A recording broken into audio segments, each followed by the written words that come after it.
Avec nous en direct de Beyrouth, Laure Daudeville. Merci d'être avec nous. Laure, vous êtes la fondatrice et la directrice de la Beyrouth Art Fair, 10e édition de la Foire internationale d'art moderne et contemporain. C'est jusqu'au 22 septembre. Quelles sont, Laure, dites-nous, les dernières tendances du Moyen-Orient et du Maghreb à Beyrouth? Écoutez, tout se passe super bien à Beyrouth. On a énormément de visiteurs qui viennent du monde entier. C'est juste extraordinaire. Les nouvelles tendances et le fait, c'est surtout de pouvoir montrer ici des choses qu'on ne montre pas ailleurs ou dans toutes les autres grandes foires. Parce que quel est l'intérêt pour des collectionneurs du monde entier de voir la même chose qu'ils verraient dans les autres foires? Donc, on expose surtout des artistes qui viennent principalement du Levant, comme l'Irak, comme la Palestine, comme la Jordanie, avec beaucoup du Liban. On a aussi des galeries syriennes. On a des galeries après qui viennent des États-Unis, de France, de Jordanie, d'Espagne, d'Italie, etc. On a 55 galeries pour 18 pays, à peu près 350 artistes pour 1500 œuvres d'art et une quarantaine de nationalités. Les collectionneurs viennent de partout. On a beaucoup de musées qui viennent, les amis des musées qui viennent visiter. Et tous les jours, il y a des ventes à n'en plus finir. On est très, très heureux.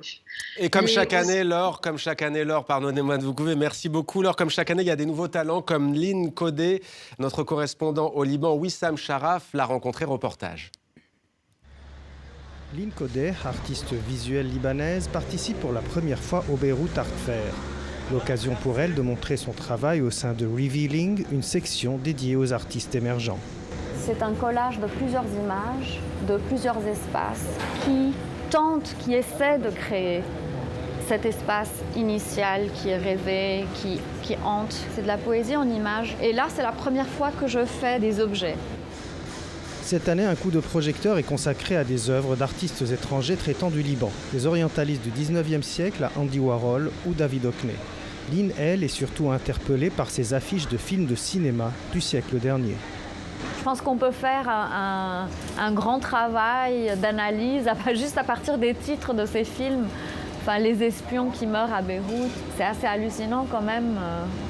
Pour sa 10e édition, la foire se positionne comme un pôle de l'art contemporain de la région avec 18 pays participants.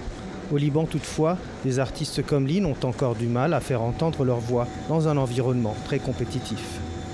Il y a toute une génération qui est assez solide, disons, qui est la génération juste après la guerre.